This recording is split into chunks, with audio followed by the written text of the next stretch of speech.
Hello, my name is John Macero, and I'm here tonight to introduce to you Kurt Millar, who is running for Precinct 2. Welcome, Kurt. Hello. So, Kurt, would you like to introduce yourself to the community and tell folks why you're running for the Precinct 2 Councilor? Sure. So I've been involved in the town now for multiple years. A lot of people have asked me why I'm running. I want to move Winthrop forward. I feel that some aspects of our town have been a little stagnant. So I started digging into the budget to try and find different line items that were questionable, and I've raised it up to the council. My family has been here for generations, both business owners, involved in town politics. My daughter went through the Winthrop Public Schools. I do have a son that lives down in Florida right now. I want Winthrop to become, that place where everybody comes to and says, I want to live here. I want to be here. I want to raise my family here and stay here for generations to come. So I feel it's important that I have that aspect of me that I put out when I talk to people, that we are a welcoming community and we want people to come here. Great. So I have a list of questions I'm going to ask you, Kurt. And we're going to start with the first question. And as you know, that the town has a question on the ballot regarding a new fire station. So I guess I'm going to ask, do you support this initiative? I definitely support the initiative. The fire department deserves to have a good station, a safe station, and a healthy station to every time they come back from a fire, they need to ensure that where their gear goes, it's allocated in the proper place. They have the proper apparatus that they need. We have to get custom apparatus to fit in some of our stations now. They do need it. They deserve it. They take care of everybody. They have so many calls just in a day, in a week, in a month's time that, I don't think people realize all the work that they put into it. So I support the initiative of a new fire station. After talking to people around town, there's a lot of concern with it, though, that the location. Well, that's what I was going to get to. So I apologize. that's good. Yep. That's fine. You led me right into it. So you know the projected location that they're talking about. Yes. And so what are your thoughts on that? So I love to keep what we can for historical value here in town. So I'm torn with taking down the Wadsworth building. It's not a true historical building listed as one, but it is in the area. I do wish there was a little bit more thought process put behind to the location. The money that for the debt exclusion that's going to go towards it, I feel, and looking around at other communities, they spend a lot less money, but we are kind of strapped for land in town, where it can go. I am back and forth on that specific location. And I think that's what's concerning about the money and the location for a lot of people in town. So on that location, I just want to ask, from what I've been told was that the current owner of the building, of the Wadsworth building, was looking to sell regardless. Yep. Correct? So That's my understanding. So we don't know, other than if the fire station were, if the town were to purchase that and put the fire station there, well, we know the fire station's there, correct? Yep. But if they don't put the fire station there, Could could go there could be anything, correct? Because Yes. it's up to the landlord of who he wants to sell it to, and in that particular case. So I understand that. It's a tricky, It is. so- But again, I'll say the fire department needs a station, and I know if we don't vote on this right now, it's just going to prolong Sure. the issues that they're having, and potentially the state, when they coming in and look at the properties, could actually condemn some or right. Well, and put they us in can't- a you worse can't- position. The fire trucks themselves are trying to get into the stations where, those original doors were for horse and buggy Yep. fire stations that came in. So I can certainly understand that. So let's move on to municipal budgets. Yep. Any experience with municipal budgets? So I haven't been on any committees yet that involve it. I actually manage a $7 million budget at my company. So I have some budget experience. I'm always looking for cost-effective means for the business to perform. I deal with logistics with inventory for machines. So what I have to do is, I have a budget. If I go over the budget, I have to do a full root cause analysis as to why I went over and how it won't happen again. So when I look at the municipal budget and I've looked at line items, I've called out certain things like the ferry and the understanding of what goes behind. We actually had to pay a town employee to manage the ferry, and people don't understand that we're not really in the transportation business. So my push was not that we shouldn't have a ferry, it's that we shouldn't operate a ferry in town. It should be, MBTA, which is great now. They're leasing our boat. It's awesome. But then we would have to pay a pension on top of that and health care. So for me, the drive was not to say, no, we don't need a ferry. No, we don't need to take that additional cost and save that money to and utilize the person somewhere else where they were needed. Other line items, I just, went through, I looked at the water, municipal building water. I don't think for years anybody's really looked at that, but we found when I was looking through all the documents that we were negative on meters for town properties. Identified that the rink was actually, there was no meter on the rink, and they weren't paying a water bill, and they were an enterprise fund. So when I started digging through that, I also, recently started looking in the E.B. Newton, and I've always felt like that is an amazing building. And the maintenance for that building, that's also my background too, is preventive maintenance. I'm a maintenance planner.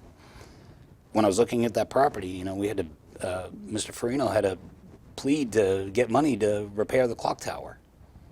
Now, when you have for-profit, non-profit, and town departments in there, the agreements should be that our for-profit should be paying, market value of the space.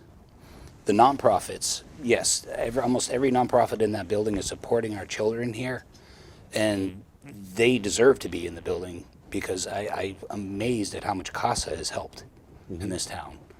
So those are things I looked at. I put it out again to the town council. And I think that also was where I'm a little different than the other two running on the council right now, is that I haven't heard them actually say, hey, look at this budget line item. I enjoy digging into it and looking at it. So, and the other thing I started looking into was more of the school budget too, for a better understanding of how all the money's allocated and where it's going to go to. So municipal budget, I haven't been on a committee, but I dig into it a lot. Okay, so, but as you've transitioned to me very well on this. So as a council member, you talked about the school budget. Well, what do you perceive your role related to the school district and the school budget as a council member? So digging into the budget line items in town, I do feel that our schools need more money. They need it. It shouldn't always be level funded every single year. We don't have language. We need more languages in the school. Music department. When I was in high school, I actually was in music. I did drum, I did football. I was well-rounded in everything. And for children not to be able to have the opportunity to have those, it's disheartening to me. So I will work my hardest to identify any kind of line items that we can say, let's shift this over to the school. Okay, so that's an idea to try to help bring in some more revenue for the school or some more opportunity. Because I do know that, when you talk about schools' budgets, what people have to understand is that we have a lot of expenses as well that goes out. So we have, out-of-district expenses, all of these types of expenses that range from anywhere between, this past year, the state allowed them to go to 14% increase. Yep. Well, when you take that 14% increase and you go to a 2.5%, that all we can go up at 2.5%, you're already 11.5% in the hole. And so those are the types of things that make it a little difficult. So it would be good to see what people can do to try to help with that, other than that dreaded, people worry about that override. Yes. And that's, but there comes a point when you have to take a look at those as well, because you're only going up 2.5 of where you're at, so. And the Chapter 70 money, even as a councilor, you can speak up, speak your mind, reach out to your state the legislators and say, hey, can you keep pushing this? Right. So where we're at right now, we went up, we started at $30 per child. We're up to 60 that was approved. And then the Massachusetts Municipal Association proposed $100 per child. Okay. And I think that is where we should be at, honestly. We don't have enough ESPs, special education programs. We don't have enough teachers. It's hard for us to retain a bunch of teachers here in town. So we need to push as a council to say we need help in our schools also. Yeah, well, I totally agree with you on that. Speaking of schools, there's been a lot of discussion of the old middle school. Yep. Quite frankly, I can't even believe I'm still bringing it up about the old middle school. But what's your vision for the future of that site? So a few years ago, we started a Facebook group called Vision and Sharing. And what we did was try and get some people in the community to come up with more ideas. Okay. So I know there's been multiple ideas proposed, like a hotel, micro units. I believe a Eurazioni kind of complex also. And that sits kind of right in your precinct, right? I mean, It is. Yeah, that just is- outside, but it's there. It's there. Right. So I walk down the end of my street, and it's It's there. there. Exactly. So for me, I understand the need for the revenue that we want to try and get for it. So the proposal made by our council president right now, to a point it makes sense. But is that what the will of the people of the town really want?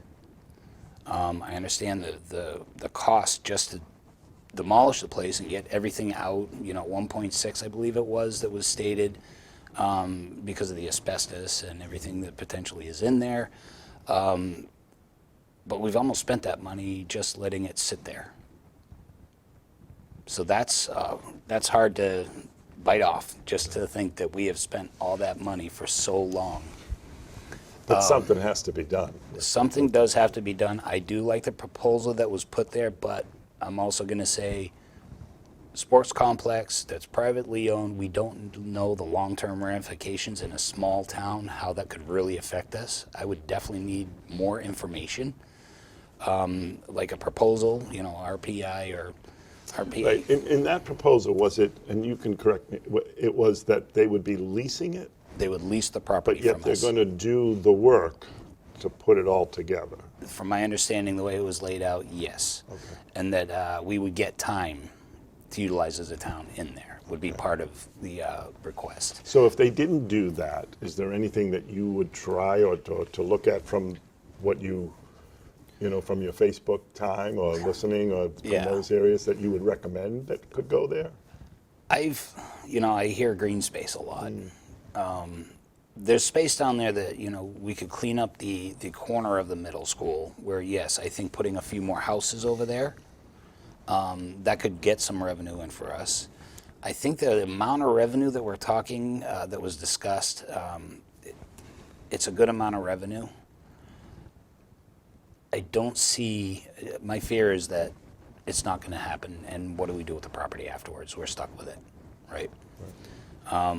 So I don't have a true proposal. I want to hear more ideas. And the only reason I want to wait, because I also want to wait and see how the vote goes for the fire station. Sure. Now, we keep hearing, that area is not good for a fire station, but have we truly done a full investigation on that area? Could potentially be an okay, but there's also another concept of building another school there that I've heard that I think is actually a good idea, to move the fire station over to where the DPW is, take over that school, and then build a new school over where that is. I hadn't heard that one. And then you can have everything all together in one spot, your DPW, your fire department, your fire police station. That could potentially, and everybody's, oh, well, there's only one way in and out. There's not. The access road would finally be allowed. I guarantee that would happen. So that's a whole nother concept. Yeah. So I wouldn't say I definitely have an idea of what should go there. I'm still open for proposals, but I want to wait for the vote, because if the fire station gets shut down, maybe we got to start rethinking things. Okay. Winthrop's initiated some additional fees over the past couple of years. One is the annual trash fee per household. How do you feel about the additional trash fee? It's tough. I think people are being feed and property values going up, additional taxes. It's hard for people to take this. I've looked around at other communities. It's not uncommon for towns and cities to do this now. And people need to get a better understanding of why it's happening. You got to pay the workers for the company. They got to get paid. So there's that portion of our contract with them. But then there's a tipping fee that people aren't really truly understanding. That's where a lot of money is tied up, because the more we put in the trash, the more it costs us. And we are running out of places to put trash.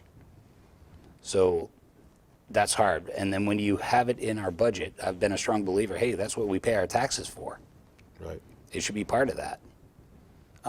But then you start saying, school needs more money.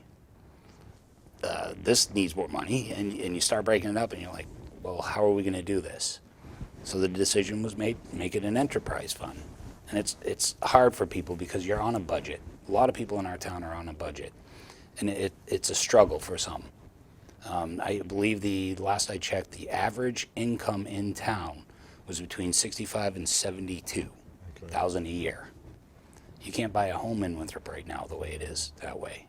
No. So getting these additional fees, it's hard for me to push for something like that. I'd want to try and find an alternative.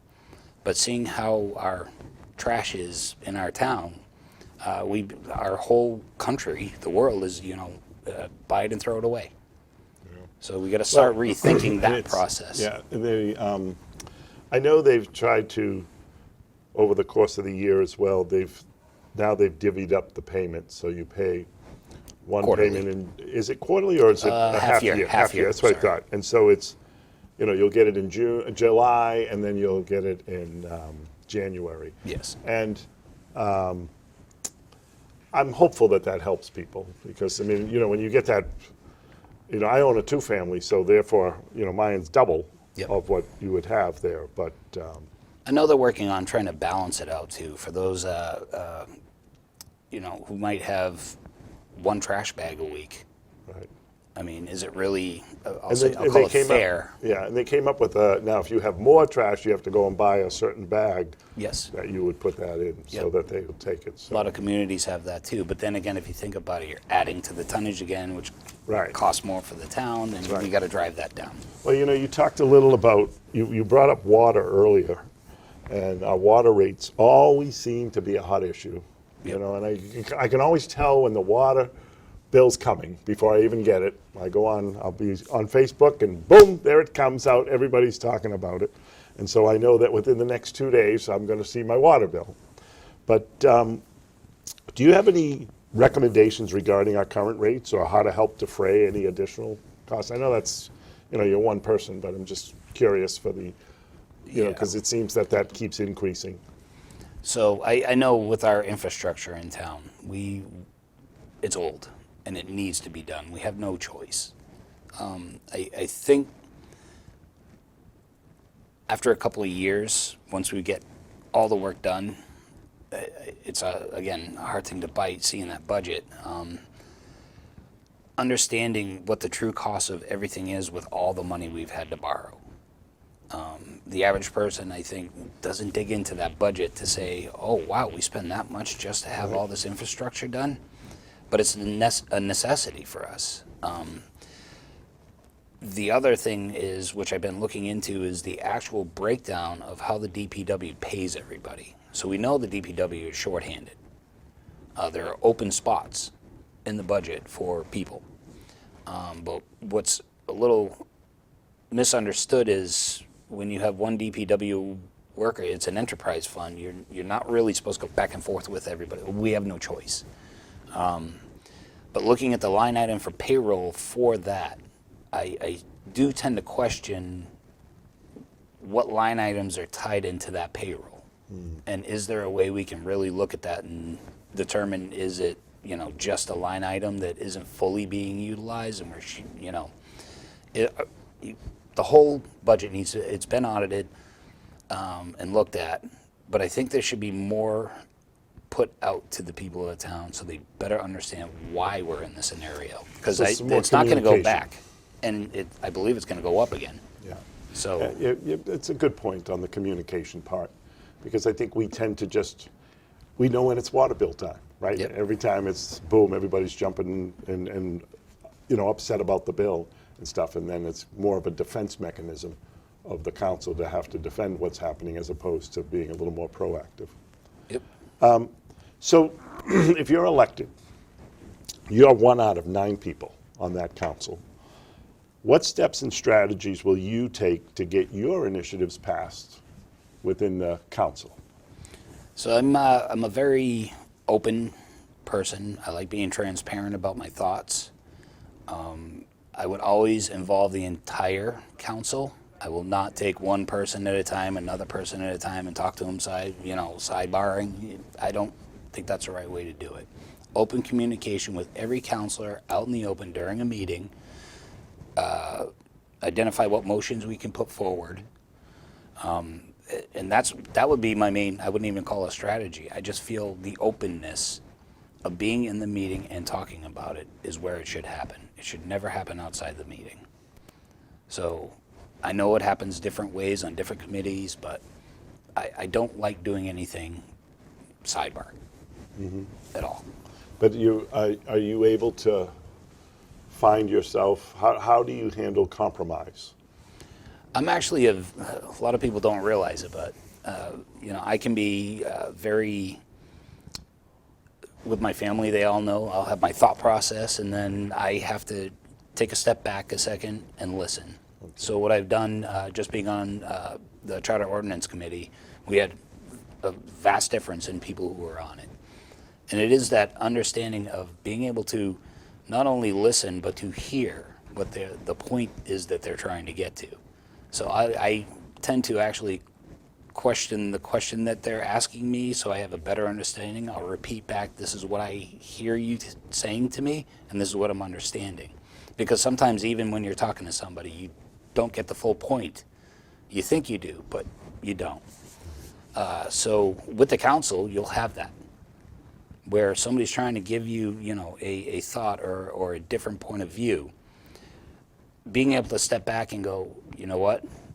I need to listen and hear what they're trying to say to me, because it might be a good compromise what I'm trying to put forward and what they're trying to put forward, and we can find the middle road right down to get to a better conclusion. So over the years, I've learned how to do that. I have to do that at work with my job.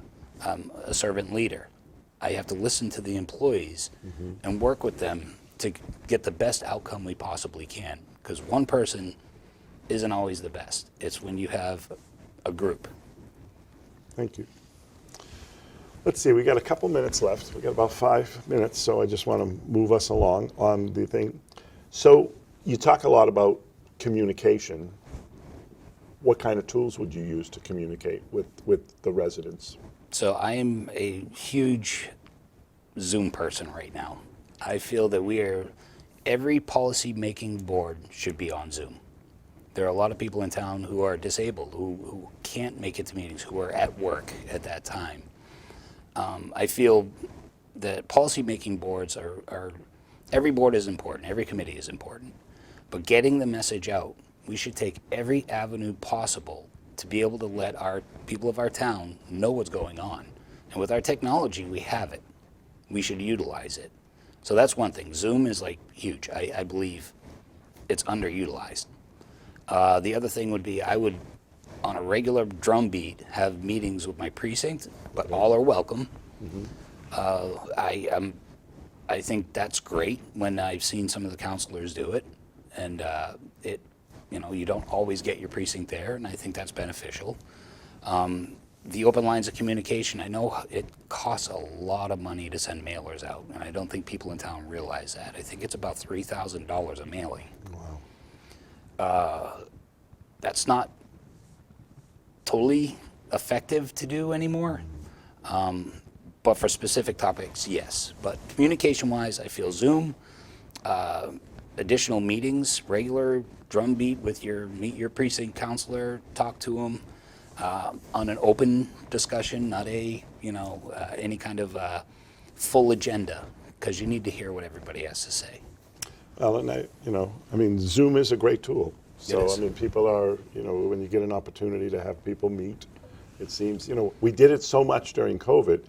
Why aren't we continuing it? That would be my question of why aren't we doing those types of things? Because then you can really hear from people. Yep. So, I've got a question I want to ask here. I'd like you to it's just 3 words now.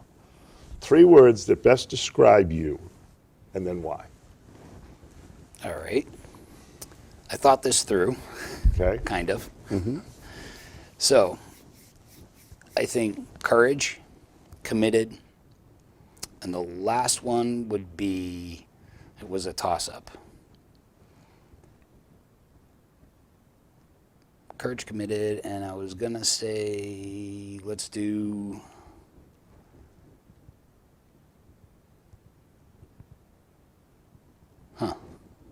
I got stuck. That's I'm kind okay. of torn So- between the 2 words. That's so- okay. So courage and committed. Why would you say courage and committed? Well, because I don't stick to the status quo. Okay. I don't feel that everything has to remain the same all the time. And I don't mind calling it out. Okay. Just with diving into the budget, it's hard sometimes for people to stand up and, say, why is this way?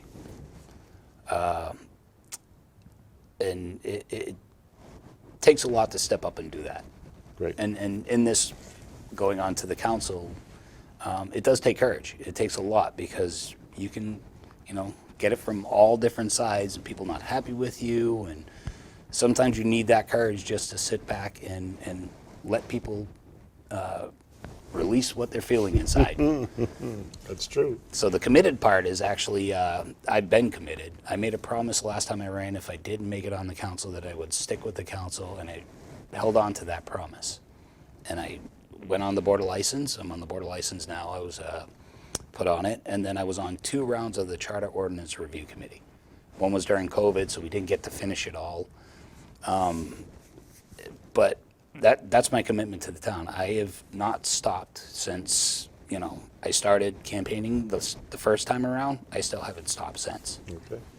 So what I'm going to do here, I'm going to give you an opportunity to talk to our Winthrop residents and have a closing statement. Okay, I would like to earn everybody's vote in Precinct 2. I and also appreciate the support from the entire town. I am currently one of the only candidates who will not take any donations to my campaign. And I'm driving that point because I feel the people of the town have already been taxed enough, feed enough, and I feel guilty even taking a dime from anybody for this. I've shown over the past few years that I am fully committed to this town, and I want to move the town forward in a positive manner, and I'm willing to do what it'll take. Thank you, Kurt. I want to thank you all for watching, and I also want to remind you all that Election Day is November 7th, so don't forget to get out and vote. And on November 7th at 7:30 that evening, I, along with Eric Gaynor, will be doing an election night recap. So we hope you'll join us. Thank you.